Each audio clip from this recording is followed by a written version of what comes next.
రాజుల రెండవ గ్రంథము ఏమిటి? మనకు ఒక నియమం ఒకటి అర్థమైంది కదండి. మొదటి భాగంలో ఒక నియమాన్ని మనం గమనించాం. కుష్ఠరోగికి ఉన్నటువంటి నియమాలు, ఎక్కడుండాలి, ఎలా ప్రవర్తించాలి, వచ్చిందంటానికి గుర్తులేంటి అనేది ఒక నియమం అనేది మనం చూసాం. ఇక రెండవ భాగంలో మనం బాగా గమనించగలిగితే రాజుల రెండవ గ్రంథము 7వ అధ్యాయంలోనికి మనం వెళదాం. రాజుల రెండవ గ్రంథము 7వ అధ్యాయం. బైబిల్లోకి వెళ్ళి మనం జాగ్రత్తగా తీక్షణంగా పరీక్షించాలి. 7వ అధ్యాయము 3వ వచనాన్ని మనం గమనిద్దాం. అక్కడికి మత్తయి సువార్తలోనికి వెళ్ళాలి అంటే ఇవన్నీ దాటుకుంటూ మనం వెళ్ళాలి. ఇప్పుడు 7వ అధ్యాయము 2వ రాజులు 7వ అధ్యాయం 3వ వచనాన్ని చదువుతున్నారు. అప్పుడు పట్టణపు గుమ్మమునొద్ద 4 కుష్ఠరోగులుండగా. ఏమండి, ఎక్కడున్నారు వీళ్ళు? పట్టణపు గుమ్మమునొద్ద అంటే ఇప్పుడు అర్థమవుతుంది ఎక్కడున్నారు వీళ్ళు. ఇప్పుడు ఊరు బయట ఉన్నారు. ఊరు బయట ఎంట్రన్స్ లో ఏముంటది? ఆర్చ్ అంటారు, ఏమండి గుమ్మాలు అంటారు కదండి. ఎంట్రన్స్ లో కొన్ని గుమ్మాలు ఉంటాయి, మీరు గమనించారు లేదు? ఊరు బయట కనుక బాగా గమనించాలి. అప్పుడు పట్టణపు గుమ్మమునొద్ద 4 కుష్ఠరోగులు ఉన్నారంట. ఎంట్రన్స్ లో ఇప్పుడు పాళెం వెలుపల 4 కుష్ఠరోగులు ఉన్నారట. వీళ్ళు ఏమనుకుంటున్నారు? ఎప్పుడు బాగా గమనించాలి. ఎక్కడున్నారు వీళ్ళు? పాళెం వెలుపల అంటే ఎంట్రన్స్ లో ఉన్నారన్నమాట. ఎంట్రన్స్ లో ఉన్నారు. ఇప్పుడు ఈ సందర్భం మనం బాగా గమనించాలి. ఎంతమంది కుష్ఠరోగులు? 4 కుష్ఠరోగులు. వీళ్ళకి కుష్ఠరోగం వచ్చింది. వీళ్ళందరూ ఎవరెవరిని వదిలేశారు? బంధువులను వదిలేశారు, కుటుంబీకులను వదిలేశారు, స్నేహితులను వదిలేశారు. ఊరు బయటకు వెళ్ళిపోయారు. ఒకవేళ వీళ్ళు పట్టణంలోకి ఎప్పుడన్నా వస్తే ఎలా రావాలి? ఏమంటే బట్టలు చించుకుని రావాలి, జుట్టు ఎరుపోసుకుంటూ రావాలి. నేను అపవిత్రుడు అని చెప్పేసి అలా బిగ్గరగా పలుకుతూ వస్తే అప్పుడు తలుపులు వేసేసుకుంటారనమాట. వీళ్ళకి కావాల్సిన ఉంటే తీసుకుని వెళ్ళిపోవాలి. ఇది ఆర్డర్. ఊరు బయట ఉండాలి. వీళ్ళు నివాసం ఊర్లో ఉంటారంటే కుదరదు. రైట్. ఇప్పుడు ఈ 4 పట్టణపు గుమ్మం వద్ద నిలుచుండగా ఎంట్రన్స్ లో ఉన్నారనమాట. అప్పుడు అన్నాడు కదండి. అప్పుడు అన్నది చూడండి, 3వ వచనంలో. అప్పుడు పట్టణపు గుమ్మం వద్ద 4 కుష్ఠరోగులు ఉండగా. ఎప్పుడు ముందు వచ్చినాను మనం ఆలోచిద్దాం. 6వ అధ్యాయం 24వ వచనం చూడండి. ఏం జరిగింది ఇప్పుడు తెలియాలి. వీళ్ళు పట్టణపు గుమ్మం వద్ద ఉండగా ఏం జరిగింది అప్పుడు అంటే ఎప్పుడు చూద్దాం. ఇప్పుడు సందర్భం ఏంటంటే 6వ అధ్యాయం 24 నుంచి చూద్దాం. ఎందుకు డిస్కషన్ జరుగుతుందో, ఈ 4 కుష్ఠరోగులు ఏదో డిస్కస్ చేస్తున్నారు. 24వ వచనం. అటు తర్వాత సిరియా రాజైన బెన్హదదు తన సైన్యం అంతటిని సమకూర్చుకొని వచ్చి షోమ్రోనునకు ముట్టడి వేసెను. ఏం చేశారంటండి? సిరియా రాజు బెన్హదదు అనే సిరియా రాజు తన సైన్యాన్ని అంతా సమకూర్చుకొని షోమ్రోనునకు ముట్టడి వేశారు. షోమ్రోన్లో ఇశ్రాయేల్ ఉంటారు. ఏమనండి? ఇశ్రాయేల్ ముఖ్య పట్టణం ఏంది? షోమ్రోన్లో ఉండేవాళ్ళు అనమాట. అయితే సిరియా రాజు అయిన బెన్హదదు షోమ్రోను ముట్టడి వేశాడంట. ముట్టడి వేసి ఏమన్నా మొత్తం కబ్జా చేశాడు, ఆక్రమించుకుని ఏం సిస్టమ్ పెట్టాడు? 25వ వచనంలో. అప్పుడు షోమ్రోనులో గొప్ప క్షామము కలిగి ఉండగా. కరువు, క్షామం ఇక కంట్రోల్ వాళ్ళకి హ్యాండ్ ఓవర్ చేసేసుకున్నారు. సిరియా రాజు హ్యాండ్ ఓవర్ చేసేసుకున్నాడు. షోమ్రోను పట్టణంలో ఉన్నటువంటి ఇశ్రాయేల్ అందరినీ హ్యాండ్ ఓవర్ చేసేసుకున్నాడు. అక్కడ క్షామం వచ్చేసింది, కరువు వచ్చేసింది. ఎలాంటి రేట్లు పెట్టాడో తెలుసా అండి? 25లోనే గాడిద యొక్క తల 80 రూపాయలు అంట. 80 రూపాయలు అంట ఆ రోజుల్లోనే. గాడిద తల 80 రూపాయలు. ఏమండి? పావురపు రెట్ట 5 రూపాయలు. ఏమంటే పావురం రెట్ట ఏమన్నా ఉపయోగం ఉంటుందండి ఎవరికన్నా? ఉపయోగము లేనటువంటి పావురం రెట్టే 5 రూపాయలకు అమ్మాడంట. గాడిద తల ఎంతకు అమ్మాడంట? 80 రూపాయలు ఆ రోజుల్లో. నాయన ఇది మన వల్ల కాదని చెప్పేసి కరువు కాలము, క్షామకాలము, షోమ్రోన్ మొత్తం క్షామంలో ఇబ్బంది పడిపోతుంది. పట్టణం లోపల పరిస్థితి అంతా ఇలా ఉంది. ఎవరు హ్యాండ్ ఓవర్ చేసుకున్నారు? ఎవరు కబ్జా చేశారు ఈ దేశాన్ని? షోమ్రోన్ని. సిరియా దేశం ఉన్నటువంటి రాజు బెన్హదదు అనేటువంటి ఆయన కబ్జా చేసేసి ఇలాంటి రేట్లు పెట్టేశాడు. అంత కఠినంగా ముట్టడేశాడండి. బాగా గమనించాలి. అంత కఠినంగా ముట్టడి వేసాడు అనమాట. ఇలాంటి సందర్భంలో ఊరు బయట ఎవరున్నారు? కుష్ఠరోగులు ఉన్నారు. ఎంతమంది ఉన్నారు? 4 ఉన్నారు. బాగా ఇది అర్థమైతేనే యేసుప్రభుని కుష్ఠరోగి ఎందుకు నీకు ఇష్టమా, నీకు ఇష్టమైతే నన్ను బాగు చేయ అన్నది అర్థమవుతుంది, లేకపోతే అర్థం కాదు. బాగా ఆలోచిద్దాం. ఇలాంటి సందర్భంలో ఈ 4 కుష్ఠరోగులు వెలుపుట్టున్నారు. వెలుపుటుండి ఏం మాట్లాడుకుంటున్నారో చూడాలి. ఏం మాట్లాడుకుంటున్నారో చూద్దాం. 3వ వచనం ఎక్కడ చదివాం? 7:3. ఇప్పుడు ఏం మాట్లాడుకుంటున్నారు ఈ కుష్ఠరోగులు? అప్పుడు ఎప్పుడు షోమ్రోనులో బెన్హదద్ అనేటటువంటి సిరియా రాజు కబ్జా చేసుకున్నప్పుడు, ముట్టడి వేసినప్పుడు, క్షామకాలం వచ్చినప్పుడు, కరువు వచ్చినప్పుడు, 5 రూపాయలకు ఉపయోగం లేని పావు రెట్ట అమ్ముతున్నప్పుడు, గాడిద తల 80 రూపాయలకు అమ్ముతున్నప్పుడు, గిజగిజలాడేటటువంటి భయంకరమైనటువంటి సిచ్యువేషన్లో భార్య, పిల్లలు, కుటుంబాలు కరువు కాలంలో భయంకరమైనటువంటి సిచ్యువేషన్లో ఉన్నప్పుడు ఈ 4 ఏం చేస్తారు? కుష్ఠరోగులు బయట ఉండి డిస్కషన్ చేస్తున్నారు. ఏమని? అప్పుడు పట్టణపు గుమ్మమునొద్ద 4 కుష్ఠరోగులు ఉండగా వారు నొకరినొకరు చూసుకొని, ఒకరు చూసుకుంటున్నారు. ఈ కరువు కాలాన్ని గమనించి ఒకరినొకరు చూసుకొని ఏమనుకుంటున్నారు? చూసుకొని మనము చచ్చిపోవు వరకు ఇచ్చట ఎందుకు కూర్చొని ఉండవలెను? ఇలాగ ఉంటే మనం కూడా చచ్చిపోతాం కదా. ఏమన్నా అర్థమవుతుందా? ఇలాగ ఉంటే మనం కూడా చచ్చిపోతాం కదా అని కుష్ఠరోగులు డిస్కషన్ పెట్టుకున్నారు. ఇప్పుడు ఎందుకు? ఊర్లోకి వెళ్ళాలంటే పరిస్థితి ఎలా ఉంది? పట్టణంలో పట్టణంలో పరిస్థితి ఎలా ఉంది? కరువుగా ఉంది, క్షామముగా ఉంది, భయంకరమైనటువంటి సిచ్యువేషన్లో ఉంది. ఇలాంటి సిచ్యువేషన్ల మధ్య ఈ 4 పట్టణం వైపు ఉండి ఏం మాట్లాడుతున్నారు? ఇలాగే చచ్చిపోవాలి మనం కూడా ఈ గుమ్మం దగ్గరే. ఈ ఎంట్రన్స్ లోనే అటు ఊరిలోనికి వెళ్ళక, మన వాళ్ళని చూడక, భార్యని చూడలేక, బిడ్డలను చూడలేక, బంధువులను చూడలేక, స్నేహితులను చూడలేక ఇలాగే చచ్చిపోవాలా మనం కరువులో అని డిస్కషన్ పెడుతున్నారు. చూడండి, ఇలా ఇచ్చటనే చచ్చిపోవాలనా? ఇచ్చటనే చచ్చిపో వరకు ఇచ్చటే ఎందుకు కూర్చోవాలి అని 4 డిస్కషన్ పెట్టుకున్నారండి. చూసుకుని ఇలాగే చచ్చిపోవాలా? ఇలాగే కూర్చొని మనం ఎందుకు చచ్చిపోవాలి? మనం ఇక్కడ ఇలాగే ఎందుకు చచ్చిపోవాలి మనం అని ఆ ఆకలితో ఎంతో బాధపడుతున్నటువంటి ఆ భయంకరమైనటువంటి క్షామకాలంలో వీళ్ళు మాట్లాడుకుంటున్నారు ఈ 4 కుష్ఠరోగులు. 4వ వచనం బాగా గమనించాలి. అప్పుడు ఏమంటున్నారు చూడండి, ఏమనుకుంటున్నారు? ఇలాగే చచ్చిపోవాలా? ఎందుకు కూర్చోవాలి మనము? ఇచ్చట ఎందుకు కూర్చొని ఉండవాలి మనము? 4వ వచనం, పట్టణములోనికి పోవుదమనుకొంటి మా పట్టణమందు క్షామమున్నందున. పట్టణంలోకి వెళ్దామంటే ఏముంది అక్కడ? పట్టణంలోనికి వెళ్దామంటే క్షామం ఉంది, కరువు ఉంది. అక్కడికి వెళ్ళినా మనం బతకం, ఇక్కడున్నా కూడా మనము బ్రతకం. ఇక్కడ చచ్చిపోతాం, అక్కడ చచ్చిపోతాం. ఇలాగే చచ్చిపోవాలా మనము అని 4 డిస్కషన్ చేసుకుంటున్నారు. ఏమండి 4 డిస్కస్ చేసుకుని ఏం మాట్లాడుకుంటున్నారో చూడండి. పట్టణములోనికి పోదుమనుకొంటి మా పట్టణమందు క్షామం ఉన్నందున అచ్చట చచ్చిపోదుము. అక్కడ పోయినా చచ్చిపోతాం, ఇక్కడ కూడా ఏం దొరకక ఏం తినక ఇక్కడ చచ్చిపోతాం. ఇచ్చట ఊరక కూర్చున్నను ఇచ్చటను చచ్చిపోదుము. పదండి, సిరియనుల దండుపేటలోనికి పోదుము రండి, వారు మనలను బ్రతకనిచ్చినా బ్రతుకుదాం. వెళదాం. సిరియన్లు మనం కబ్జా చేశారు షోమ్రోన్ని. ఒకవేళ దయ తెలిసి ఏమైనా ఇస్తారేమో, ఇస్తే తినేసి కొద్దిగా బతుకుదాం. ఇవ్వకోకుండా ఎందుకు వచ్చారని మీరు ఏమన్నా ఇబ్బందులు పెట్టేసి ఒకవేళ వాళ్ళు చంపేస్తే చచ్చిపోతాం. ఎడుదిరి అక్కడ పోయినా చచ్చిపోతాం, ఎక్కడున్నా తిండి లేక చచ్చిపోతాము కనుక తెగించి హద్దులు మీరి ఏం చెప్తున్నారు వీళ్ళు చూడండి. తెగించి హద్దులు మీరి పదండి, సిరియన్ల దండుపేటలోనికి పోవుదాం రండి, వారు మనలను బ్రతకనిచ్చినా బ్రతుకుదాం, మనలను చంపినా చొత్తుము అని చెప్పుకొని ఏం చెప్పుకుంటారండి? ఒకరికొకరు చూసుకొని కరువు వచ్చింది, క్షామం వచ్చింది, మన యొక్క షోమ్రోను పట్టణాన్ని కబ్జా చేశారు. అందరూ తలుపులు వేసుకుని లోపల కూర్చున్నారు. ఇప్పుడు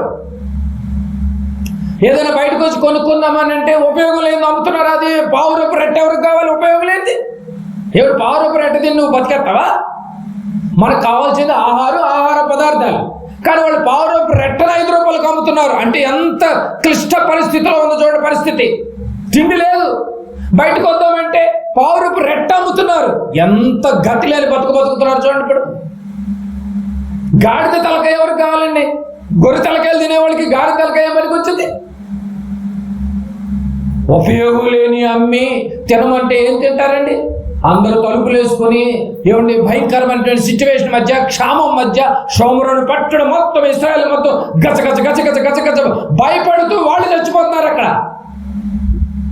ఆకలితో అలమట్టిస్తూ వాళ్ళు చచ్చిపోతున్నారు. పట్టణం వెలుపల ఈ నలుగురు ఏం చేస్తున్నారు? వీళ్ళు ఆకలికి లేక వీళ్ళు చచ్చిపోతున్నారు. ఇక్కడ కూర్చుని ఇక్కడే చచ్చిపోయాము కంటే తెగించి హద్దులు మీరి వెళదాం. ఏమైతే అయింది, షోమ్రోను పట్టణానికి వెళదాం. అందరూ తలుపులు వేసుకున్నారు కదా. ఇప్పుడు ఈ సిరియన్లో ఉన్నారు కదండి అక్కడ. వాళ్ళు అడుగుదాం, ఏమన్నా పెడతారేమో. పెడితే తిందాం, పెట్టకపోతే చంపితే చంపబడ్డాం అని చెప్పుకొని పదండి అని తెగించి, నిజంగా ఒక కుష్ఠరోగుల కన్నా తెగింపు ఉంది కానండి, నిజంగా దేవుని మాటలు వినటానికి ఎవరికి తెగింపు లేకుండా పోయింది చూడండి. ఎవరికో భయపడుతున్నారు చూడండి అండి. ఆ రోజు సిరియన్లకు భయపడలేదు కుష్ఠరోగులు. నిజమండి, కుష్ఠరోగుల వాళ్ళు ఎంత పాట నేర్పుతున్నారు చూడండి. తెగించి ఎన్ని గొప్ప మాటలు. ఏమంటే నిజం కదండి. మన భార్య పిల్లల దగ్గరికి వెళ్ళినా మన యొక్క వ్యాధి సోకి వాళ్ళు చచ్చిపోతారు కనుక ఏం ప్రయోజనం లేదు. బాగా గమనించలేదు. ఎక్కడుండి ఎడుదిరిగి చచ్చిపోతాం ఊరు బయట. బాగా వినాలి ఈ మాటలు. ఊరు బయట ఎక్కడుండి ఎడుదిరిగి చచ్చిపోతాం తెలియలేక. ఊరిలోనికి వెళ్ళి భార్య దగ్గరికి వెళ్ళామా, భార్యకి సోకి భార్య చచ్చిపోతాయి. ఇమీడియట్గా పిల్లలు పక్కనే ఉంటారు కాబట్టి పిల్లలకు కూడా సోకి పిల్లలు చచ్చిపోతారు. అలా అని బంధువుల దగ్గరికి వెళదామా, బంధువులకు సోకి బంధువులు చచ్చిపోతారు. అలా అని స్నేహితుల దగ్గరికి వెళదామా, స్నేహితులు చచ్చిపోతారు. కనుక మనం బంధువుల దగ్గరికి వెళ్ళినా చచ్చిపోతాం, భార్య దగ్గరికి వెళ్ళినా చచ్చిపోతాం, పిల్లల దగ్గరికి వెళ్ళినా చచ్చిపోతాం, స్నేహితుల దగ్గరికి వెళ్ళినా చచ్చిపోతాం. కనుక పట్టణంలోకి వెళ్ళొద్దు, బంధువులు వాళ్ళ దగ్గరికి ఎవరి దగ్గరికి వెళ్ళొద్దు. ఎక్కడికి వెళదాం? సిరియన్ల దగ్గరికి వెళ్ళి అడుక్కుందాం. అయ్యా ఏమైనా ఉంటే పెట్టండి ఆయన, మేము నగనగలాడిపోతున్నాం కరువుతో క్షామంతో అని. ఎందుకంటే వాళ్ళు కబ్జా చేశారు కదండి. రైట్. మరి అలా అని అక్కడికి వెళ్ళకోకుండా ఇక్కడున్నా కూడా, ఊరు బయట ఉన్నా కూడా, వాళ్ళ బయట ఉన్నా కూడా ఇక్కడ చచ్చిపోతాం. తిరిగి చచ్చిపోతాము కనుక ఒకరినొకరు చూసుకొని డిస్కషన్ పెట్టుకొని తెగించి మాట్లాడుకొని తిరిగి చచ్చిపోయే వాళ్ళం ఎందుకు, అక్కడికి పోయేదాన్ని దొరికితే తిందాం, లేదనుకుంటే చచ్చిపోతాం. పదండి ఏమంటే డిస్కషన్ పెట్టుకున్నారు. కుష్ఠు రోగంతో ఇక్కడ కూర్చొని చచ్చిపోతాం, ఎలాగో చచ్చిపోతాం కనుక, ఫ్యామిలీ దగ్గరికి వెళ్ళినా చచ్చిపోతాము కనుక ఆ సిరియన్ల దండులోనికి వెళితే అక్కడేమైనా దొరుకుతుందేమోనని వెళ్ళి అక్కడ చచ్చిపోతాం ఇవ్వకపోతే. కనుక తెగించి ఏమంటే డిసైడ్ అయ్యి వెళ్ళిపోయారు, తెగించి వెళ్ళారు. సిరియన్ల దండుపేటలోకి మెల్లగా వెళ్ళారు. ఊరంతా తలుపులు వేసుకున్నారు. బెన్హదద్ అనేటువంటి రాజు కబ్జా చేసి పెట్టేసాడు. అప్పటికే అందరూ తలుపులు వేసుకుని రకరకాలాడుతూ భయపడిపోతున్నారు. ఎలా ఉంటుందండి ఊహించండి. 144 సెక్షన్ పెడితేనే ఇద్దరు ముగ్గురు మాట్లాడుకోవడానికి వీల్లేదంటేనే సిటీ అంత భయంకరంగా ఉంటుంది. అలాంటిది సిరియన్ల దండు మరి పెట్టి ఆహారం అమ్మట్లేదు వీళ్ళు.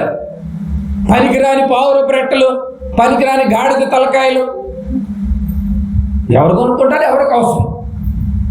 ఇలాంటి సిచ్యువేషన్ల మధ్య ఒక కుష్ఠు రోగులు నలుగురు తెగించారండి. తెగించి పట్టణంలోనికి వెళ్ళిపోయారు. బాగా గమనించాలి, బాగా ఈ పాయింట్లన్నీ గమనించాలి మీరు.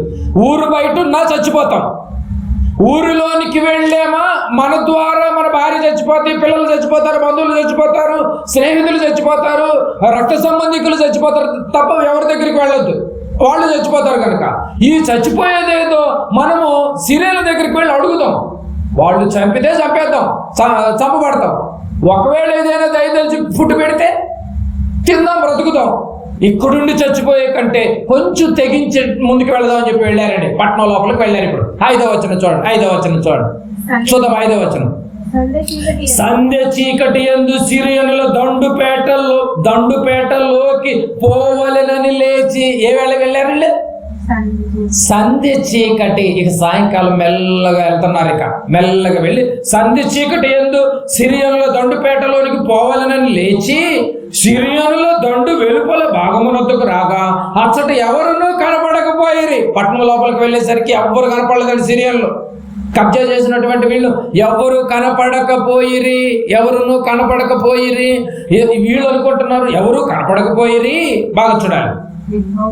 యెహోవా రథముల ధ్వనియు, గుర్రముల ధ్వనియు, గొప్ప సమూహముల ధ్వనియు సిరియనుల దండునకు వినబడినట్టు చేయగా, వీళ్ళు వెళ్ళేటప్పటికి పరిస్థితులు ఎలా ఉన్నాయంటే రథాల ధ్వనులు, గుర్రాల ధ్వనులు, గొప్ప శబ్దం రాగానే సిరియల్కి భయపడి వెళ్ళిపోయారంట అప్పటికే.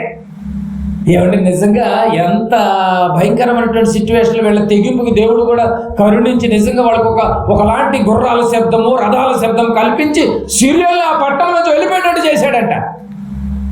నిజంగా చూడండి, పట్టణంలో ఉన్న వాళ్ళు అందరూ భయపడిపోతున్నారు, సిరియల్ భయపడి వీళ్ళు వెళ్ళిపోయారు. ఇప్పుడు ఈ కుష్ఠరోగం ఉన్నటువంటి వాళ్ళు వెళ్ళేసరికి అక్కడ ఎవరూ లేరంట. ఏముందంటే చూడండి 6వ వచనం, యెహోవా రథములతోనియు గుర్రములతోనియు గొప్ప సమూహములతోనియు సిరియల దండునకు వినబడినట్టుగా చేయగా వారు మన మీదకి వచ్చుటకై ఇశ్రాయేలు రాజు హిత్తీయుల రాజులకును భత్యమిచ్చి ఉన్నాడని సిరియలు ఒకరితోనొకరు చెప్పుకొని తన గుడారములోనైనను గుర్రములలోనైనను గాడిదలోనైనను దండుపేటలో ఉన్న వారిలోనైనను ఏమీ తీసుకొనకయ్యే తన ప్రాణములు రక్షించుకున్నట్టు చాలు అనుకొని సంధ్య చీకటి ఉన్నది ఉన్నట్టుగా పేట విడిచి పారిపోయిండిరి. వీళ్ళు వెళ్ళేటప్పటికే ఆ సిరియల్ ఏం చేశారంట, దేవుడి సౌండ్లు చేసేసరికి రథాల సౌండ్లు గుర్రాల సౌండ్లు చేసేసరికి అమ్మో ఏదో జరుగుతుంది, మనం ఎక్కడుంటే మన ప్రాణాలు పోతాయి అని చెప్పేసి వీళ్ళందరూ సిరియన్లందరూ ఈ యొక్క షోమ్రోను విడిచి వెళ్ళిపోయారంట. ఇప్పుడు పట్టణం మొత్తం ఖాళీగా ఉంది, అందరూ ఇళ్లలో ఉన్నారు, తలుపులు వేసుకున్నారు, భయపడుతూ ఇళ్లలో ఉన్నారు. తెగింపు షోమ్రోను పట్టణంలో ఉన్న వాళ్ళకి లేదు, కానీ తెగింపు ఎవరికి వచ్చింది? ఇప్పుడు కుష్ఠరోగులకు వచ్చింది. కుష్ఠరోగులకు తెగింపు వచ్చింది, పట్టణంలోకి వెళ్ళిపోయారు, ఎవ్వరూ లేరంట. శబ్దాలు వినంగానే వాళ్ళేమో సంతకాడ పారిపోయారంట, చీకటి పడిపోయే టైంలో సంధ్య వెళ్ళని వెళ్ళిపోయారంట. అదే టైంకి వీళ్ళు కూడా బయలుదేరి పట్టణం లోపలికి భావించారు. బాగా గమనించాలి, ఒక కుష్ఠరోగి అక్కడికి వెళ్ళాడు. ఏం జరుగుతుందో చూద్దాం. ఏమండి, ఒక కుష్ఠరోగి అంటున్నాడు అక్కడికి వెళ్ళంగానే, ఒక ఇదిగో మనకి ఇక్కడే బాగుంది కదా, హ్యాపీగా అన్ని పదార్థాలు ఉన్నాయి తినడానికి, ఇక్కడే హ్యాపీగా తిందామని చెప్పేసి ఒక కుష్ఠరోగి అంటున్నాడు. ఏమంటే ఒక కుష్ఠరోగి ఏమో అవన్నీ ఇక్కడే ఉన్నాయి కదా హ్యాపీగా తిందామని ఒక కుష్ఠరోగి అంటుంటే, మరొకడు అంటున్నాడు ఇక్కడుండి మనమేం చేస్తాము, చాలా తప్పు చేస్తున్నాము. చాలా తప్పు చేస్తున్నాం. బాగా గమనించాలి, మనం ఒక్కరు తింటే సరిపోతుందా? ఇదిగో మన భార్య ఉంది, ఇదిగో పిల్లలు ఉన్నారు, బంధువులు ఉన్నారు, రక్త సంబంధికులు ఉన్నారు, ఇదిగో షోమ్రోను పట్టణం మొత్తం మనోళ్లే కదా. ఇదిగో ఈ విషయము సిరియన్లు వెళ్ళిపోయారు, ఈ యొక్క దండుపేటను విడిచి వెళ్ళిపోయారు, షోమ్రోను విడిచి వెళ్ళిపోయారు అన్న విషయము భయపడుతున్నటువంటి మన వాళ్ళకి వెళ్ళి చెబుదాము, వాళ్ళు కూడా వచ్చి హ్యాపీగా తింటారు కదా. ఏమంటే కుష్ఠరోగి ఉన్నటువంటి ఆలోచన నిజంగా ఎవరికైనా ఉందండి? మీరు గమనించండి, మనం ఒక్కడమే తింటే ఏమన్నా ఉపయోగం ఉందా? మన వాళ్ళు ఉన్నారు కదా, వాళ్ళు కూడా తింటారు కదా అని చెప్పి వాళ్ళకి చెప్పాలన్న ఆలోచన మరో కుష్ఠరోగి వాళ్ళకి వచ్చింది. నిజంగా అంతే కదండి. మనం ఉన్నటువంటి ఈ పరిస్థితులు ఎలా ఉంటుంది? మనం తిన్నామా, మనమే తినేసి పడుకున్నామా అని ఆలోచిస్తాం, కానీ పక్కోడి గురించి కొద్దిగా కూడా ఆలోచన చేయం కదండి. కానీ కుష్ఠరోగి అలాంటి కరువు కాలంలో కూడా వాళ్ళు ఎవరిని వదిలేకోకుండా అప్పటి వరకు పట్టణంలోనికి వెళ్ళటానికి తెగించని వీరు ఏమనుకున్నారంటే మనం పట్టణంలోనికి వెళ్ళకపోతే వాళ్ళు చచ్చిపోతారు. ఇప్పుడు తలుపులు వేసేసిన అక్కడే కనుక మనం వెళ్ళి వాళ్ళకి ఈ విషయాన్ని చెబుదాం. చెప్పకపోతే ఆ పట్టణంలో ఉన్నటువంటి వాళ్ళలో మన భార్య కూడా ఉంది కదండి. ఇదిగో మన భార్య చచ్చిపోతారు, పిల్లలు చచ్చిపోతారు, స్నేహితులు చచ్చిపోతారని సాహసించి విషయం వెళ్ళి మన షోమ్రోలో ఉన్నటువంటి రాజుకి విషయాన్ని చెబుదామని ఆయన సిరియల్ వెళ్ళిపోయారు. ఇదిగో మీరు వచ్చి హ్యాపీగా మళ్ళీ మన ఆహార పదార్థాలను చక్కగా తీసేసుకుని హ్యాపీగా తిని బ్రతకండి అని ఇగో తెగించేసి వెళ్ళి చెబుదామని ఎంత రిస్క్ తీసుకుంటున్నారండి. లేకపోతే ఆ పట్టణం ఏమైపోయిందండి, షోమ్రోను పట్టణం ఏమైపోయింది? వాళ్ళు ఊరి చివరి అలాగే ఉండిపోయి అలాగే చచ్చిపోయి ఉంటే, ఏమంటే వాళ్ళ తెగింపును బట్టే దేవుడు వాళ్ళకి యుద్ధధ్వనులతో, రథధ్వనులతో, ఏమంటే గుర్రపు ధ్వనులతో ఆ సౌండ్ను రప్పించి వాళ్ళని పంపించి నిజంగా వీళ్ళల్లో ఉన్నటువంటి ఆ ధైర్యాన్ని చూడండి. కుష్ఠరోగికి ఉన్నటువంటి ధైర్యం ఉందా అండి ఈరోజు? కుష్ఠరోగికి ఉన్న తెగింపు ఉందా అండి ఈరోజు? బాగా గమనించాలి. ఏమంటున్నారు చూడండి, 9వ వచనం. బాగా గమనించాలి. 2వ రాజులు 7:9 తర్వాత మీరు అన్ని చదువుకోండి. 8వ వచనం కూడా చూడండి. కాబట్టి ఒక కుష్ఠరోగులు దండుపేట వెలుపల భాగంలోనికి వచ్చి గుడారములో చొచ్చి భోజన పానములను చేసి, గుడారంలోకి వెళ్ళి ఏం చేశాడు కుష్ఠరోగి? భోజన పానములు చేసి అచ్చట నుండి వెండి బంగారములను బట్టలను ఎత్తుకొని పోయి దాచిపెట్టి తిరిగి వచ్చి మరొక గుడారములో వచ్చి అచ్చట నుండి సొమ్ము ఎత్తుకొని పోయి దాచిపెట్టిరి. 9వ వచనం, వారు మనము చేయనది మంచిది కాదు. అంటే మనము తింటున్నాము, వేరే వాళ్ళకి మన వాళ్ళకి ఎవరికి పెట్టుకోకుండా మనమే తింటాం, మంచి పద్ధతి కాదు. ఎంత గొప్పగా ఆలోచన చేశారు చూడండి. ఇది మంచి పద్ధతి కాదు. నేటి దినము శుభవర్తమానము గల దినము. మనము ఊరకొననేల తెల్లవారు వరకు మనం ఇచ్చట నుండి ఎడల ఏదైనా ఒక అపాయము మనకు సంభవించును కనుక మనము వెళ్ళి రాజు ఇంటి వారితో సంగతి తెలియజెప్పుదాం రండి ఒకరితోనొకరు చెప్పుకొని. ఏం చేస్తున్నారండి వీళ్ళంతా? మనం తినేసి ఎదుటి వారిని పెట్టుకోకుండా ఉంటే మంచి పద్ధతి కాదు. కూర్చొని నలుగురు మాట్లాడుకుంటున్నారు. మనకు దొరికింది మంచి భోజనం, బంగారాలు దొరికినాయి, మంచి బట్టలు దొరికినాయి, తిండి దొరుకుతుంది, మనం హ్యాపీగా ఉన్నాము. మరి ఈ విషయం మనం వెళ్ళి చెబుదాం. ఈ విషయం మనోడు పిరికి వాళ్ళగా గదుల్లో పడిపోయి చచ్చిపోతున్నారు కదా. అలాగే ఉంటే అలాగే చచ్చిపోతారు. ఎందుకంటే ఆకలి కదండి. మనిషి రోజు 3 పూటలు భోజనం చేయాలి. టిఫిన్, మధ్యాహ్నం భోజనము, రాత్రి భోజనం చేయాలి. ఏం చేయకోకుండా సీరియల్లో వచ్చేసి కబ్జా చేస్తే ఏదైనా బయటకు వచ్చి చేద్దామంటే ఆహారం పట్ల ఏదవుతున్నారు? పావురపు రెట్ట అమ్ముతున్నారు. పావురపు రెట్ట ఎవరైనా కొనుక్కుంటారండి? ఎంతో నగనగలాడిపోతున్నారు పిల్లలు, భార్యలు. ఏమండి, మనకు బంధువులు, స్నేహితులని తెగించి కుష్ఠరోగం వెళ్ళి పట్టణంలోనికి వెళ్ళి చెబుదాము అన్నటువంటి విషయము ఒకళ్ళతో డిస్కషన్ చేసుకున్నారు చూడండి. పట్టణాన్ని కాపాడాలన్నటువంటి ఆలోచన, పట్టణాన్ని కాపాడాలన్న తెగింపు కుష్ఠరోగులకే ఇంతగా ఉంటే దేవుని వాక్యములను తెలుసుకున్నటువంటి నీవు, దేవుని మనస్సులను తెలుసుకున్నటువంటి నీవు అనేక మందికి తెలియచేయాలన్నటువంటి ఆలోచన నువ్వు సమాజానికి వెళ్ళి చెప్పుటలో, అందించుటలో, పాటించటంలో నీకుందా ఇలాంటి గొప్ప ఆలోచన? సమాజం నీతికి దూరంగా ఉందంట, కఠిన హృదయులు అయిపోయారంట. అయినప్పటికీ కూడా దేవుని యొక్క మాటలను తెలియచేయాలి, అందచేయాలని శరీర సంబంధమైనటువంటి ఆహారాన్ని అందించుటలోనే ఇంతగా కుష్ఠరోగులు తెగిస్తే, ఆత్మ సంబంధమైన ఆత్మలు రక్షించేటటువంటి ఈ యొక్క శక్తిగల వాక్యాన్ని అందించుటలో ఏది నీ తెగింపు? అందించేవాడికి తెగింపు లేదు, వచ్చి వినేవాడికి తెగింపు అంతకన్నా లేదే. పిరికి వాడిగా ఒకనాడు సీరియల్ను చూసి ఎలా భయపడిపోయారో ఈరోజు సేవకులను చూసి భయపడేటటువంటి పరిస్థితి లేదా? మీరు చెప్పండి ప్రియమైన దేవుని వారలారా. 10వ వచనం చూడండి. మీరు వచ్చి పట్టణపు ద్వారపాలకులను పిలిచి మేము సిరియనుల దండుపేటకు పోతిమి చెప్తున్నారు. ఇప్పుడు పట్టణంలో వరకు చెప్తున్నారు. ఇప్పుడైనా తలుపులు తీయండి. మేము సిరియనుల దండుపేటకు పోతిమి, అక్కడ ఏ మనిషి కనబడలేదు. పిరికోళ్ళుగా మీరు తలుపులు వేసుకున్నారు, కానీ మేము తెగించెళ్ళాము, చావుకు భయపడలేదు. ఏమిటి ఈరోజు నిజంగా నిన్నెవరు చంపరు. ప్రార్థనకు వచ్చినంత మాత్రాన, సదస్సుకు వచ్చినంత మాత్రాన నేను ఎవరు చంపరు, కానీ ఆ రోజు చంపేస్తారు సీరియల్ వాళ్ళు. నిజంగా ఎంత తెగింపు! ఏ మనుషుడు మాకు కనబడలేదని మనిషి చప్పుడైననో లేదు. ఆహా, ఆ మాటలు చూడండి అండి. తలుపులు తీయండి. మనిషి సిరియనుల మనిషి చప్పుడు లేదు. మేము వెళ్ళేటప్పటికే దేవుడు ఏం చేశాడండి? యుద్ధ రథములతోనూ, గుర్రముల రథములతోనూ, గొప్ప శబ్దముతో వాళ్ళందరినీ పంపించేటట్టు చేశాడే. ఇప్పటికైనా బయటికి రండియా, ఎంతకాలం ఇలాగ చచ్చిపోతారు కరువుతో, క్షామముతో అని.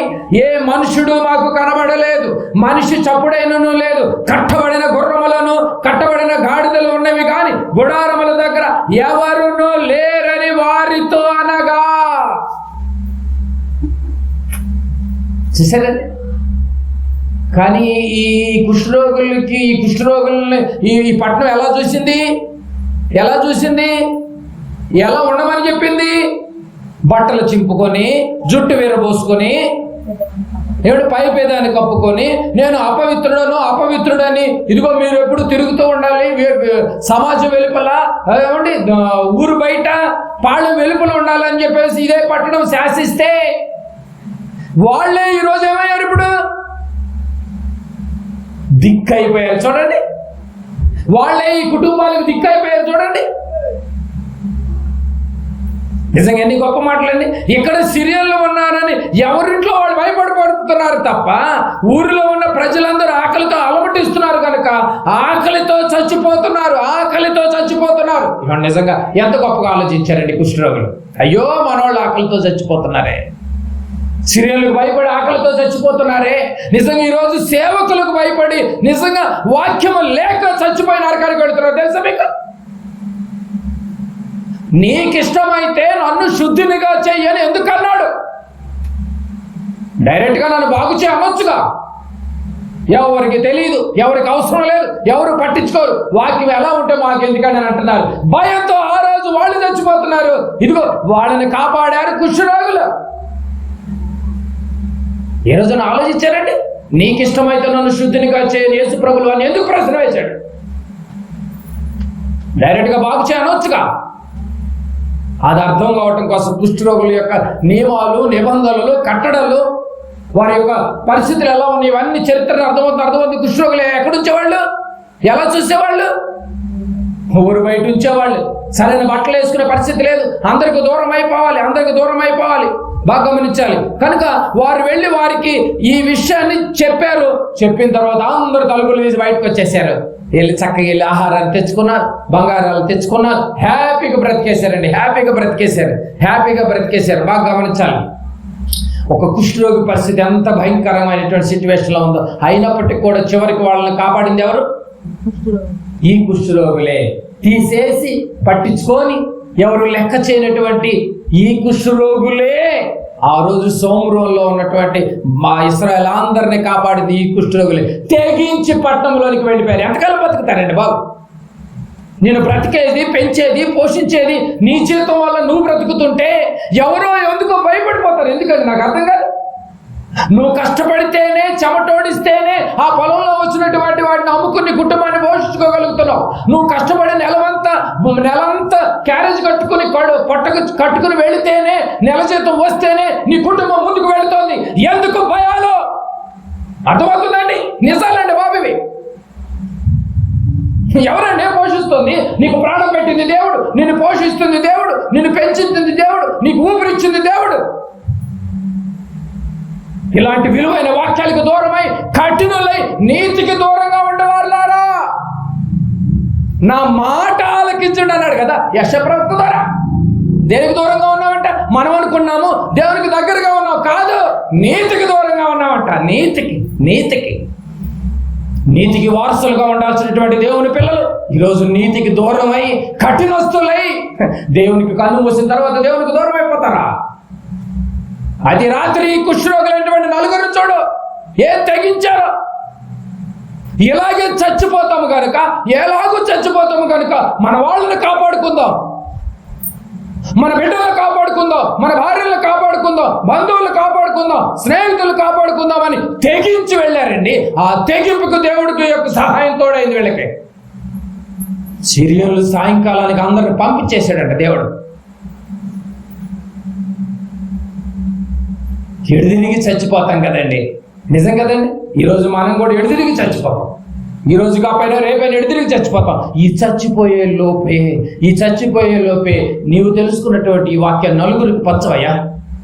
సహోదరుడా, నువ్వు తెలుసుకున్నటువంటి వాక్యానికి, ఓ విశ్వాసి నువ్వు తెలుసుకున్నటువంటి వాక్యాన్ని, నువ్వు నమ్ముకున్నటువంటి క్రీస్తుని అనేక మందికి తెలియచేయి, అనేక మందికి షేర్ చేయి. ఎందుకు భయపడిపోతున్నావు? ఎవరి వల్ల ఎవరో దైవరక్షణ మీద మనం బతకట్లేదు కదా. ఆలోచించాలి. నీ కరెంటు బిల్లు నువ్వే కడుతున్నావు కదండి, నీ గ్యాస్ బిల్లు నువ్వే కట్టుకుంటున్నావు కదా. ఎవరి నుంచి కడుతున్నారా? ఎందుకండి బాబు భయాలు? నాకు అర్థం కాదు. దేవుని వాక్యాన్ని హ్యాపీగా నిశ్చలమైనటువంటి యొక్క ఈ భూభాగంలో హ్యాపీగా వినొచ్చు కదండి. ప్రభుని వెంబడించే వాళ్ళు లేరు. ఆ రోజు కుష్ఠరోగులు తెగించి, నిజంగా ఎంత గొప్ప మాట. ఈ కుష్ఠరోగులను ఎలా చూశారో తెలుసా అండి? వారు వేసుకున్న బట్టలు కూడా కాల్చేసేవాళ్ళంట. ఆ రోజు వాళ్ళు వేసుకున్నటువంటి బట్టలను కూడా కాల్చేసేవాళ్ళంట. తగ్గిన తర్వాత మళ్ళీ ఊరిలోకి రావాలన్నా కూడా వీళ్ళకి ఒక క్యాంపు పెట్టేవాళ్ళంట. పురుషులకి తగ్గిందో లేదో అని పురుషులు పరీక్షించాలంట.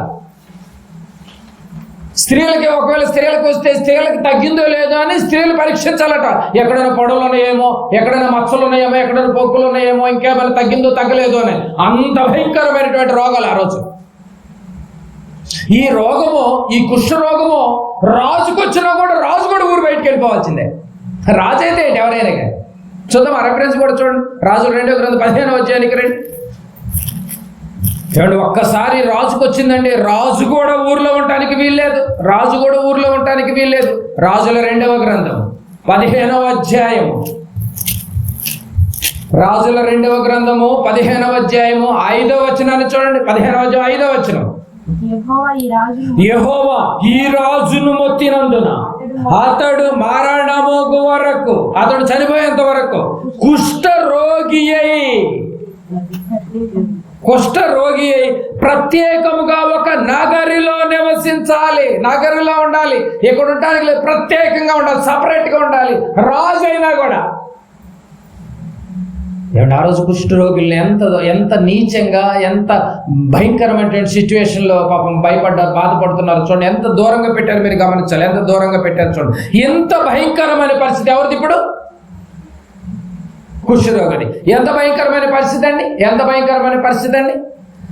ఒకటి, బట్టలు చింపేసుకోవాలి. బాగా చూడాలి, ముగింపు మాటలు చాలా జాగ్రత్తగా వినాలి. బట్టలు చింపేసుకోవాలి. నంబర్ 1. కుష్ఠరోగి ఏం చేయాలి ఆ రోజు? బట్టలు చింపుకోవాలి. నంబర్ 2, జుట్టు ఎరబూసుకోవాలి. నంబర్ 3, పై పెదాలను కప్పుకొని బిగ్గరగా నేను అపవిత్రుడని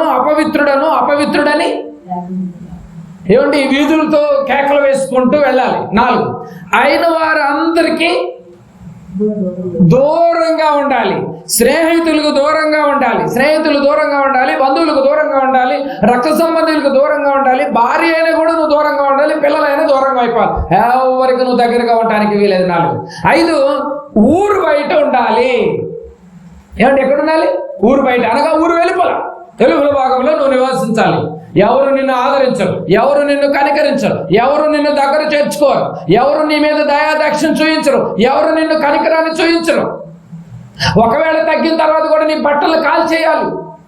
తగ్గిన తర్వాత కూడా ఇంకేమైనా ఉందా నీ మీద రీసెర్చ్, మళ్ళీ ఎంక్వైరీలు ఉన్నాయేమో ఒకవేళ అని. ఒక్క కుష్ఠరోగికి ఇంత భయంకరమైనటువంటి సిచ్యువేషన్ల మధ్య అలాంటి కుష్ఠరోగి, బాగా వినాలి. ఇప్పుడు మనం వాక్యపట్నంలో ఏదైతే చదివామో అక్కడికి వెళ్తున్నాం మనం. ఇప్పుడు ముఖ్యంగా మనం చాలా జాగ్రత్తగా వినాలి. అలాంటి కుష్ఠరోగి ఇప్పుడు ఎవరి దగ్గరికి వచ్చాడు? ఇప్పుడు ఇలాంటి కుష్ఠరోగి ఇప్పుడు ఎవరి దగ్గరికి వచ్చాడు? మత్తయి సువార్త 8వ అధ్యాయంలో చదవండి. ఇప్పుడు మత్తయి సువార్త 8వ అధ్యాయము మొదటి వచనం అర్థమవుతుంది కదండి కుష్ఠరోగి పరిస్థితి. ఇలాంటి కుష్ఠరోగి యేసు ప్రభు దగ్గరకు వచ్చి ఏమంటున్నాడు?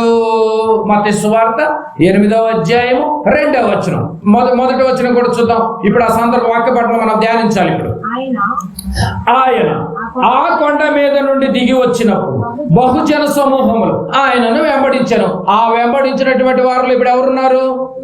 కుష్ఠరోగి కూడా ఉన్నాడు. కుష్ఠరోగి అందరితో కలిసిపోయాడా లేదా? జనసమూహంలో ఉంటున్నాడా లేదా?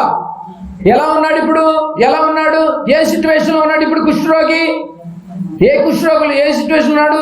బట్టలు చింపుకొని, జుట్టు విరబూసుకొని, అపవిత్రుడని బిగ్గరగా కేకలు వేసుకుంటూ, అయ్యా నేను అయిన వారికి దూరం అయిపోయాను, భార్యకు దూరం అయిపోయాను, పిల్లలకు దూరం అయిపోయాను, బంధువులకు దూరం అయిపోయానని భయంకరమైనటువంటి సిచ్యువేషన్ల మధ్య ఊరు బయట నేను బ్రతుకుతున్నానని చెప్పటం లేదు. ఎవరికి? యేసు ప్రభుకు చెప్పటం లేదు. అయినా కూడా యేసు ప్రభుకి అర్థమైపోయింది. ఎందుకంటే ఆయన హృదయ ఆంతరంగాలు ఎరిగేటటువంటి దేవుడు కనుక ఆయనకి అర్థమైపోయింది. అప్పటికే జనసమూహములు వెంబడిస్తున్నాడు. వచ్చి అంటున్నాడు 2లో, ఇదిగో కుష్ఠరోగి వచ్చి ఆయనకు మ్రొక్కి, ప్రభువా.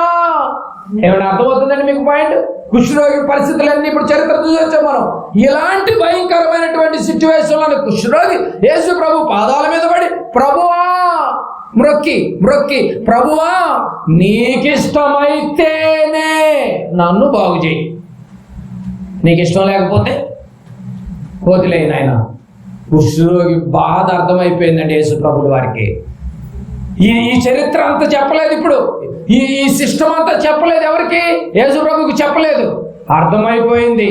అప్పటికే కుష్ఠరోగి యొక్క మైండ్ సెట్ మొత్తం గమనించేసేసాడు. అయ్యో ఎంత బాధల్లో ఉన్నావు నాయన నువ్వు, నాకు అర్థమైపోయింది నాయన, నీకు ఇష్టమైతే నన్ను బాగు చేయనగానే ఏమండి యేసు ప్రభువుల వారు నీకు ఇష్టమైతే నన్ను బాగు చేయను అంటున్నాడు. ఏమండి ఈ కుష్ఠరోగి ఇలా అన్నాడు కదండి, ఈ యేసు ప్రభువుని వెంబడిస్తున్నటువంటి ఈ కుష్ఠరోగి ఇలా అన్నాడు. లోకస్వార్త 17వ అధ్యాయం అక్కడ కొంతమంది కుష్ఠరోగులు కనపడతారు చూడండి. వాళ్ళకి ఈ కుష్ఠరోగి ఎంత తేడా ఉందో మీరు గమనించండి. ఒకసారి ఇక్కడ చేయబెడదాం. లోకస్వార్త 17వ అధ్యాయం, లూకాసువార్త 17వ అధ్యాయం 17వ అధ్యాయము 12 నుంచి చూడండి. ఆయన 12వ వచనం, ఆయన ఒక గ్రామం నుంచి వెళుచుండగా 10 మంది కుష్ఠరోగులు ఆయనను 10 మంది కుష్ఠరోగులు ఆయనకి ఎదురుగా వచ్చి ఎంత ధైర్యంగా ఉన్నారు చూడండి. ఈ 10 మంది కుష్ఠరోగులు ఎదురుగా వచ్చి దూరముగా నిలిచి యేసు ప్రభువా మమ్మను కరుణించుమని కేకలు వేసిరి. ఏమండి యేసు ప్రభువా మమ్మల్ని కరుణించని కేకలేశారు. కానీ ఈ కుష్ఠరోగి అడిగినట్టుగా నీకు ఇష్టమైతే మమ్మల్ని బాగు చేయని 10 మంది అడిగారండి? అడగల. మరి ఈ కుష్ఠరోగి ఏం అడుగుతున్నాడు? మత్తయి సువార్త 8వ అధ్యాయం కుష్ఠరోగి, నీకు ఇష్టమైతే నన్ను శుద్ధునిగా చేయి నాయన, నీకు ఇష్టమైతే చేయి నాయన, లేకపోతే మా బతుకులు ఇంతే నాయన. అప్పటికే జుట్టు విరబోసుకుని, అప్పటికే అపవిత్రుడుగా, అప్పటికే బట్టలు చించుకొని, ఒళ్ళంతా పొక్కులతో, ఏమంటే ఒళ్ళంతా పొడలతో, నిగనిగలాడే పొక్కులతో బాధపడుతున్నటువంటి యొక్క కుష్ఠరోగి యేసు ప్రభు వచ్చి యేసు ప్రభు పాదాల మీద పడితే నీకు ఇష్టమైతే అంటున్నాడంటే ఎంత మంచి కుష్ఠరోగి. ఆ 10 మంది అనలేదే, ఆ 10 మంది డైరెక్ట్ గా మమ్మల్ని బాగు చేయంటున్నారు కదండి. అయ్యా ఈ రోగం వచ్చినందుకు నా భార్యకు దూరం అయిపోయాను, నా పిల్లలకు దూరం అయిపోయాను, మొక్కేటప్పుడు మాటలు ఇవన్నీ. నా భార్యకు దూరం అయిపోయాను, నా పిల్లలకు దూరం అయిపోయాను, నా బంధువులకు దూరం అయిపోయాను, నా స్నేహితులకు దూరం అయిపోయాను, నేను ఎవరికి ఇష్టం లేను ఆయన. కుష్ఠరోగి యేసు ప్రభు పాదాల మీద పడి అడుగుతున్న మాటలండి ఇవన్నీ. ఇక్కడ రాసి ఉండలేదు కానీ ఆయన మనసులో ఉన్న మాటలు అవి. అందరికి దూరం అయిపోయాను ఆయన, ఎవరు నన్ను ఇష్టపడటం లేదు, అందరూ నన్ను ఊరు నుంచి గెంటేశారు నాయన, తోసేశారు నాయన, ఎవరు పట్టించుకోవట్లేదు నాయన, ఎవరు ఇష్టపడని ఈ లోకములో, దేవుడు అంటున్నాడు, యేసుప్రభు అంటున్నాడు, ఎవరు ఇష్టపడని ఈ లోకములో, ఎవరు కనికరించనటువంటి ఈ లోకములో నీవైనా కనికరించగలవా అడుగుతున్నాడండి కుష్ఠరోగి యేసు ప్రభుని. అయ్యా నన్ను ఎవరు కనికరించట్లేదు, ఎవరు నన్ను ప్రేమించట్లేదు, ఎవరు నన్ను దయ చూపించట్లేదు, నువ్వైనా దయ చూపిస్తావు నాయనా అని మొక్కాడండి. ఏమని మొక్కాడండి? ప్రభువా నువ్వైనా కరుణించు నాయన, ఎవరికి నేను ఇష్టం లేదు నాయన, ఎవరు నన్ను తోసేశారు నాయన, ఊర్లో నుంచి ఇంట్లో నుంచి కూడా గెంటేశారు నాయన, వాళ్ళకి వచ్చుద్దేమోనని, పిల్లలు కూడా గెంటేశారు నాయన, వాళ్ళకి వచ్చుద్దేమోనని. అయ్యా నేను నీచంగా తిరగాలంట నాయన, బట్టలు చించుకొని, అయ్యా నేను జుట్టు విరబోసుకొని తిరగాలంట నాయన, నా పరిస్థితి ఎంత దయాదాక్షిణ్యం లేకుండా నాయన, నీవైనా కరుణిస్తావు నాయన, యేసయ్యా నువ్వైనా నన్ను ప్రేమిస్తావు నాయన అని కాళ్ళ మీద పడి మొక్కాడు.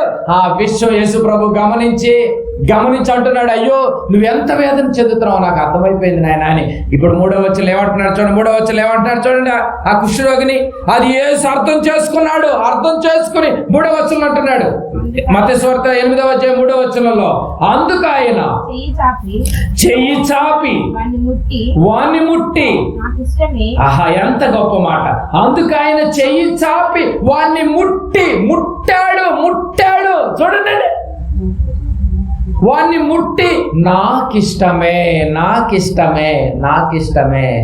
ఏమంటే తాకాడండి. నిజంగా ఊర్లో అందరూ తాకటానికి కూడా ఇష్టపడలేదు, అందరూ బయటకు పంపించేది, ఎక్కడ తాకితే వచ్చుద్దేమోనని ఇదిగో పెదవులను పై పెదవులు కప్పుకొని అపవిత్రుడు అని కేకలు వేయాల్సినటువంటి సిస్టమే వచ్చింది.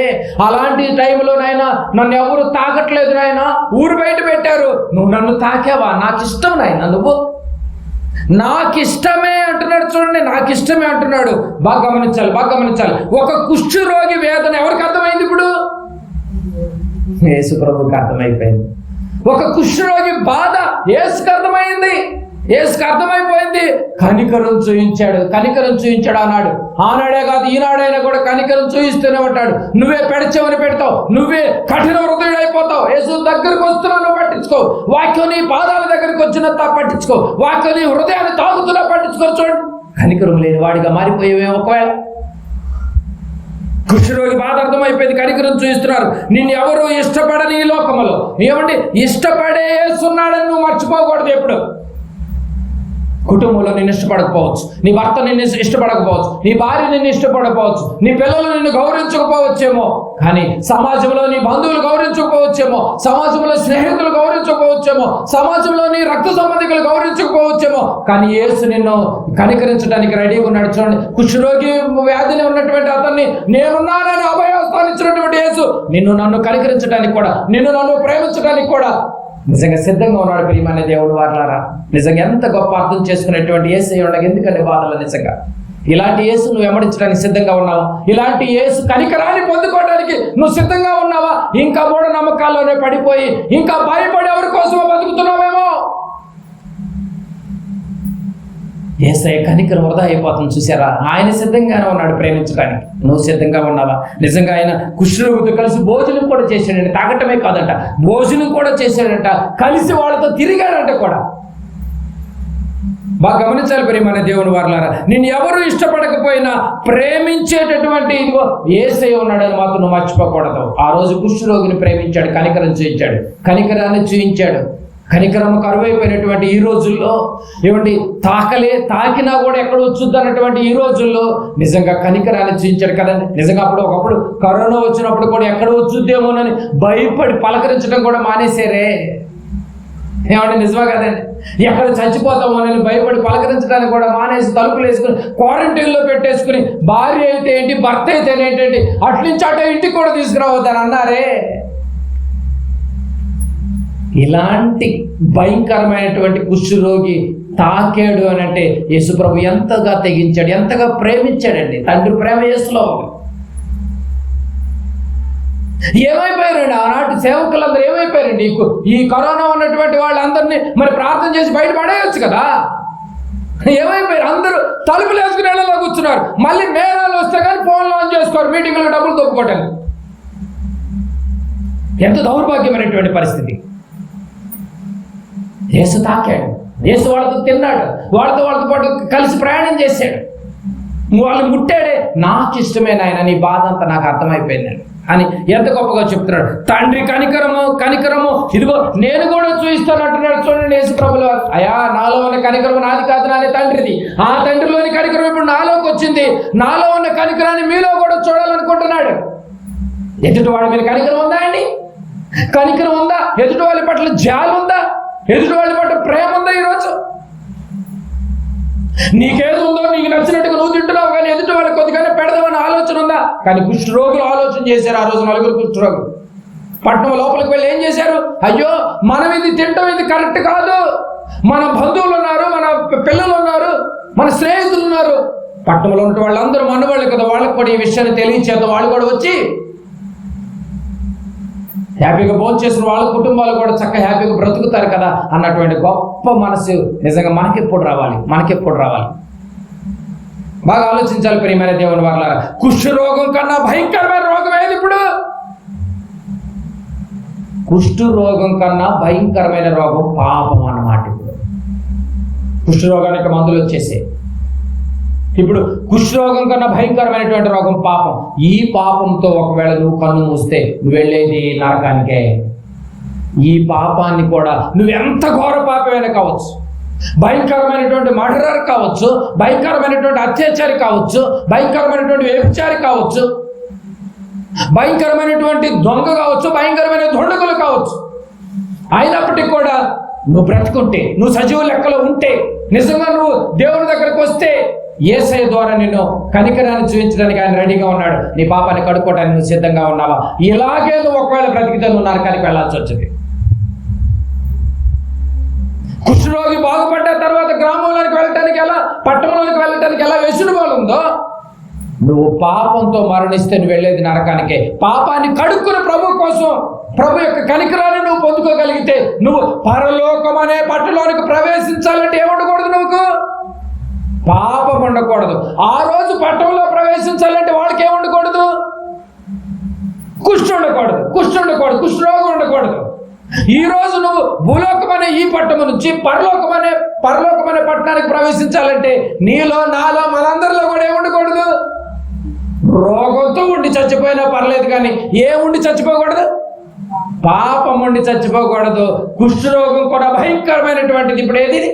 పాపం. దయచేసి పాపాన్ని తొందరగా కడిగేసుకోండి. ప్రభు కనికరించడానికి సిద్ధంగా ఉన్నాడు. కుష్ఠరోగిని కనికరించినటువంటి ప్రభు నిన్ను నన్ను కనికరించడా? ఇదిగో నాకు ఇష్టమే అంటున్నాడు కదా. ఇదిగో నువ్వు కూడా వస్తే నాయన హృదయాన్ని తాగుతున్నాడు, వాక్యంతో తాగుతున్నాడు. హృదయం అనే తలుపు దగ్గర తాగుతున్నాడు ఆయన. నాయన నువ్వు వస్తావా? తాకేటప్పుడైనా నా స్వరాన్ని విను. ఎంతకాలం నువ్వు భయపడి తలుపులు వేసుకుంటావు కదా. నువ్వు పాపంతో ఉన్నావు నాయన, నువ్వు త్వరగా కడుక్కో. నువ్వు ఎంతకాలం నీతికి దూరంగా ఉంటావు? ఎంతకాలం నువ్వు కఠినత్వంగా ఉంటావు? పాపపు కోపంతో చచ్చిపడినటువంటి నిన్ను, ఎఫెసీయులకు రాసినటువంటి పత్రిక, ఈ పాపంతో మరణిస్తే మనకు నరకమే. ఎఫెసీయులకు రాసినటువంటి పత్రిక 2వ అధ్యాయం, ఎఫెసీయులకు రాసినటువంటి పత్రిక 2వ అధ్యాయము 1వ వచనం చూడండి. ఎఫెసీయులకు రాసినటువంటి పత్రిక 2వ అధ్యాయం 1వ వచనం.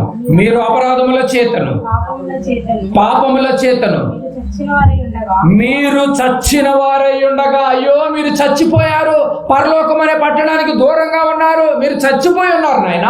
చచ్చిన వారై ఉండగా ఆయన మిమ్మును క్రీస్తుతో కూడా, తండ్రి అంట క్రీస్తుతో కూడా కనికరాన్ని చూపించి మనల్ని బ్రతికించెను. ఆ రోజు కుష్ఠరోగాన్ని బాగు చేసి పట్టణంలోకి ప్రవేశించాడు యేసయ్య.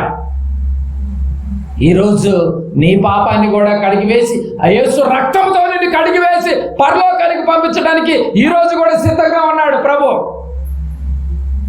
కడుక్కోగలవా? పాపాన్ని కడుక్కోగలవా? పాపాన్ని ఒప్పుకోగలవా? భయంకరమైన పాపంతో చచ్చిపోతారేమో. పాపాన్ని కడిగి వేసుకోండి, పిరికితనాన్ని తీసివేసుకోండి. ఇదిగో ఈ కుష్ఠ రోగులను మీరు గమనించండి. ధైర్యంగా తెగించి పట్టణంలోనికి వెళ్ళారు. ధైర్యంగా తెగించి, అయ్యా నేను పాపిని అయినా ఒక్కసారి యేసయ్యా నన్ను కూడా నీ రక్తంతో నన్ను కడుగు నాయనా అని సంఘంలో నువ్వు అడగలవా? ధైర్యంగా జన సమూహంలోనికి వెళ్ళి. అయితే ఆయన కనికరించడానికి దగ్గరగా ఉన్నాడు, ప్రేమించడానికి సిద్ధంగా ఉన్నాడు. నువ్వే దూరంగా ఉన్నావేమో, జాగ్రత్త. క్రీస్తు లాంటి కనికరాన్ని నీవు కూడా చూపించగలగాలి అంటే ముందు నువ్వు ప్రేమను కడిగి వేసుకో, పాపాన్ని కడిగి వేసుకో. క్షమించండి, పాపాన్ని కడిగి వేసుకో. అప్పుడిక దేవుని ప్రేమను కుమారుడు చూయించాడు, దేవుని కనికరాన్ని కుమారుడు చూయించాడు. నువ్వు కూడా క్రీస్తు ప్రేమను, క్రీస్తు కనికరాన్ని నువ్వు కూడా చూయించాలంటే మొట్టమొదటిగా భయంకరమైనటువంటి పాపం మనలో పేటరేగిపోతుంది. ఆ పాపాన్ని మనము కడిగితే, ఆ పాపాన్ని నువ్వు తీసివేసుకోగలిగితే, ఆ పాపంతో ఉన్నటువంటి నిన్ను సమాజంలో వెళుతుంటే ఎంతోమంది నిన్ను చేదరించుకుంటారేమో, ఎంతోమందిని హేళన చేస్తున్నారేమో, పాపి అని, దొంగ అని నిన్ను ద్వేషిస్తున్నారేమో. అయినా కూడా యేసు ప్రభు సిద్ధంగా ఉన్నాడు నిన్ను కడగటానికి. అవకాశం మళ్ళీ రాదు ప్రియమైన దేవుని వారలారా. యెహోవా దొరుకు కాలంలోనే మనము దేవుణ్ణి వెంబడించాలి. తర్వాత నీకు నచ్చినప్పుడు వచ్చేసి ఇంకా ఈరోజు ప్రార్థన లేదంటే దొరకదు. దొరికినప్పుడే మనము నింపుకోవాలి, దొరికినప్పుడే మనం సంతరించుకోవాలి. యేసయ్య ప్రేమ ఈరోజు దొరుకుతుంది. ఎప్పటి వరకు దొరుకుతుందో తెలుసా? నువ్వు సజీవ లెక్కలో బ్రతుకున్నావు, నీ గుండె చప్పుడు ఉన్నంత వరకే దొరుకుతుంది. గుండె చప్పుడు ఆగక ముందే ప్రభువుని వెంబడించు. కుటుంబమా జాగ్రత్త. క్రీస్తు ప్రేమ దగ్గరగా వస్తుంది, క్రీస్తు యొక్క కనికరము దగ్గరగా వచ్చినప్పుడే వెంబడించండి. కుటుంబాలలో మంచి చైతన్యం రేపెత్తింపు చేసుకోండి. అందరూ రక్షణ పొంది మారు మనసుకు తగినటువంటి ఫలాలను పొంది క్రీస్తు చూపాలన్న కనికరాన్ని, తండ్రి చూపాలన్న కనికరాన్ని కుమారుడు ద్వారా చూయించాడు. ఇగో కుమారుడు చూయించి వెళ్ళిపోయాడు 33 సంవత్సరాల్లో. మనం కూడా ప్రియమైన దేవుని వారలారా క్రీస్తు ప్రేమను, క్రీస్తు కనికరాన్ని ఎలా చూయించాలో తెలుసా? పాపాన్ని కడిగి వేసుకుని మారు మనసు తగినటువంటి ఫలాలు ఫలిస్తూ ఇలాంటి సదస్సుల ద్వారా, ఇలాంటి సువార్త కార్యక్రమాల ద్వారా నువ్వు కూడా చేయి కలిపి కష్టపడి సహాయ కార్యక్రమాల్లో, క్రీస్తు కార్యక్రమాల్లో, సత్య కార్యక్రమాల్లో, స్వార్థ కార్యక్రమాల్లో ఎల్లప్పుడూ నువ్వు అండగా నిలబడితే నువ్వు కూడా కనికరాన్ని చూయించిన వాడివి అవుతావు. ఇలాంటి సదస్సుల ద్వారా, అలాంటి సదస్సుల ద్వారా చూయించినటువంటి కనికరాన్ని ఇదిగో మనం కూడా చూయించగలిగితే, ఇదిగో ఇలాంటి ఈ సదస్సు కూడా ఇలాంటి కనికరాన్ని దేవుడి యొక్క మాటల ద్వారా, దేవుని కనికరం మన దాకా వచ్చింది. దయచేసి పెడచెవిన పెట్టకండి ప్రియమైన దేవుని వారలారా. దయచేసి ఈ మాటలు, దేవుడి మాటలు దయచేసి ధిక్కరించకండి, మీకే నష్టం అవుతుంది. నీకే నష్టమవుతుంది. యేసుప్రభుల వారిని నీకిష్టమైతే నన్ను శుద్ధుడిగా చెయ్యని ఎందుకు అన్నాడు? ఇప్పుడు అర్థమైందండి. కుష్ఠరోగి భయంకరమైనటువంటి సిచ్యువేషన్లో ఉన్నాడు. ఆ రోజు భయంకరమైనటువంటి సిచ్యువేషన్లో కుష్ఠరోగి కనబడితే ఈరోజు నీవు నేను కూడా ఒకవేళ పాపంతో భయంకరంగా కొట్టిమెట్టాడుతూ ఉంటే ఇలాగ చచ్చిపోతే వెళ్ళేది నరకానికే. కనుక ఎంత తొందరగా ఆయన పాదాల మీద పడి ఆయనకు మొక్కి ఆయన యొక్క కుమారు యొక్క రక్తంతో మనం కూడా కడుక్కోగలిగితే ఆయన అంటున్నాడు, నువ్వెంత పాపమైనా కూడా నేను క్షమించడానికి నాకు ఇష్టమే నాయన, నువ్వే ఆలస్యం చేస్తున్నావేమో. ఇంకేమాత్రం ఆలస్యం చేయకోకుండా దేవుని యొక్క కుమారు యొక్క రక్తములో ఒకవేళ ఇంకా కడుక్కోకపోతే కడుక్కొని పరిశుద్ధులు కండి. ఒకవేళ నేను పరిశుద్ధుడు అని ఒకవేళ నువ్వు అనుకుంటే ఆ పరిశుద్ధుడు అన్నటువంటి ఆలోచనలో ఉండిపోక దేవుని యొక్క కార్యక్రమాల్లో, స్వార్థ కార్యక్రమాలలో ఇదిగో క్రీస్తు యొక్క కనికరాన్ని ఇలాంటి స్వార్థ కార్యక్రమాలు అందరికీ తెలియచేస్తూ నా జీవితాలని, ఈ యొక్క యాత్ర జీవితాన్ని, దేవుడు ఇచ్చినటువంటి ఆయుష్కాలాన్ని ఇలాగే కొనసాగుతూ మనం పరలోక పట్టణానికి మనం చేరుకోవాలి. ఆలోచించండి, మంచి నిర్ణయం తీసుకోండి.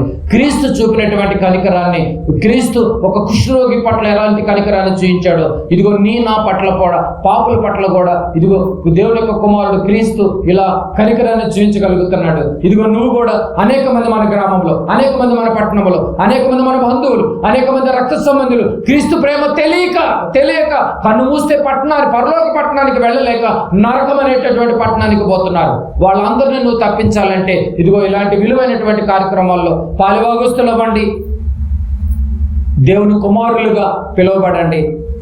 ఇచ్చినటువంటి ఆయుష్కాలాన్ని అంతం వరకు ఇచ్చినటువంటి రక్షణ వస్త్రాన్ని జాగ్రత్తగా మీరు మీ కుటుంబాలు భద్రపరుచుకోవాలని ఈ మాటలు ఈ మాసంలో కూడా మనందరికీ తెలియజేయబడ్డాను. దేవుడు ఎంతగానో సహాయం చేశాడు.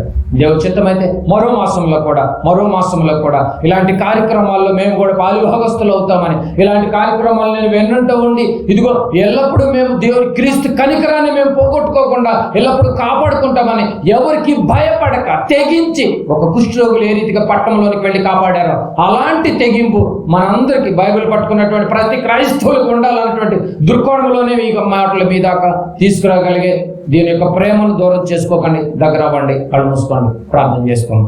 దయగలిగినటువంటి మా యొక్క కన్న తండ్రి, మీకు అపారమైనటువంటి ప్రేమను బట్టి, కృపను బట్టి నాయన యొక్క రాత్రికాల సమయంలో మరోసారి వందనాలు చెల్లించుకున్నాం తండ్రి. ఒకనాడు నాయన మరి ప్రభుల వారిని నిజంగా ఒక కుష్ఠరోగి వచ్చి నాయన నీకు ఇష్టమైతే నన్ను బాగు చేయని ఏ పేషెంట్ అడగడు నాయన. ఎందుకు అడిగాడు అని ఒక ఆలోచన చేస్తేనైనా, ఒక్క వచనాన్ని కదిలిస్తేనైనా ఎన్ని విషయాల్లో చరిత్రలో ఇన్ని మాటలు రాయబడ్డాయి తండ్రి. అలాంటి భయంకరమైనటువంటి సిట్యువేషన్లో ఉన్నటువంటి పరిస్థితుల్లో ఉన్నటువంటి కుష్ఠరోగినే ముట్టి స్వస్థపరిచారంటే ఎంత గొప్ప దేవుడు నాయన. నిజంగా అందరూ దూరం చేసుకున్నారు, అందరికి దూరం అయిపోయాడు. నానే వాళ్ళు ఎవరు లేనటువంటి పరిస్థితుల మధ్య నలిగిపోతున్నటువంటి కుష్ఠరోగికే ఆదరణ కల్పించినటువంటి మీరు ఆనాడు ఈనాడు నాయన మీరే ప్రభువుగా పిలువబడుతున్నటువంటి మీ ముందు మేము నాయన దయాదాక్షల మధ్య ఎల్లప్పుడూ మీ ప్రేమను మేము పొందుకునేటటువంటి పరిస్థితులు తలంచిన బిడ్డలందరికీ కల్పింపచేయండి తండ్రి. ఈ గ్రామంలో ఎవరెవరైతే మీ మాటలను ఇష్టపూర్వకంగా ఆలోచిస్తున్నారో నాయన, ఈ సదస్సుకు నాయన ప్రతి మాసము ఎవరైతే నాయన హృదయపూర్వకంగా మీకు దగ్గర అవ్వాలని వస్తున్నారో ఆ కుటుంబాలను, వారు చేస్తున్నటువంటి సహాయాలని నాయన, ఆ సువార్త కార్యక్రమాల్లో ఎంతగా పాటుపడుతున్నారు తండ్రి. ఆ బిడ్డలందరినీ మీరే నెమ్మదిపరచండి నాయన, సమాధానాన్ని కల్పింపచేయండి తండ్రి. కుష్ఠరోగికి దొరికినటువంటి కనికరమం తండ్రి ప్రతి కుటుంబానికి మీ యొక్క ఇష్టాన్ని, మీ యొక్క నాయన కార్యక్రమాలను నెరవేర్చడానికి దోహదపడుతున్నటువంటి ప్రతి కుటుంబానికి కూడా మీ కనికరం మెండుగా ఉండాలని కోరుకుంటూ ఆశిస్తూ కలవతి బిడ్డలందరినీ క్షేమంగా నాయన ఇంటికి తీసుకువెళ్ళండి తండ్రి. మరొక మాసంలో మళ్ళీ మేమందరం ఇలా సజీవ లెక్కలో బ్రతికుంటే తండ్రి నిజంగా తండ్రి మళ్ళీ మేమందరం మీ వాక్కుల ముందు మేము కూర్చుని నిలబడి మాట్లాడుకునేంత గొప్ప అవకాశాన్ని మరో మాసంలో కూడా బిడ్డలందరికీ కల్పింపచేయండి. ఇప్పటి వరకు ఇచ్చినటువంటి బిడ్డల ఆయుష్ను ఆరోగ్యాన్ని బట్టి వందనాలు తండ్రి. భవిష్యత్తులో ఇవ్వబోతున్నటువంటి ఆరోగ్యాన్ని బట్టి, భవిష్యత్తులో నాయన మాకు నేర్పిస్తున్న నడవడిని బట్టి కూడా తండ్రి ఎల్లప్పుడూ మేము మా కుటుంబాలు ఎల్లప్పుడూ దారి తొలగక తండ్రి కఠినత్వం అనేది దూరం చేసుకుని నీతికి దగ్గర అయ్యేటటువంటి కృపను మా అందరికీ ప్రసాదింపచేయండి నాయనా. యెషయా ప్రవక్త ద్వారా మీరు చెబుతున్నారు తండ్రి, అందరూ కఠినలైపోయి నీతికి దూరం అయిపోతున్నారు తండ్రి. కానీ మేము అలా ఉండకుండా నీతికి దగ్గర అయ్యేటటువంటి గొప్ప మనసును ఈ సదస్సులో తలంచిన ప్రతి కుటుంబానికి పేరు పేరును మీరు జ్ఞాపకం చేసుకోమని ఏర్పాటు చేసిన కుటుంబాన్ని నాయన మీరే భద్రపరచండి, మీ వాక్కులతో ఆయత్తపరచండి. ఇలాంటి ప్రేమ కనికరాన్ని చూయించడంలో ఎప్పుడు వెనుదిరగగా ముందు నిలబడేటటువంటి మహాకృపను అనేక మంది ఈ కుటుంబాలకు దోహదపడుతున్నటువంటి కుటుంబాలకు కూడా మెండుగా దయచేయమని మా ప్రభువును ప్రియరక్షకుడైన యేసుక్రీస్తు నామమున ప్రార్థన సమర్పించి అడిగి పెట్టుకుంటున్నాం.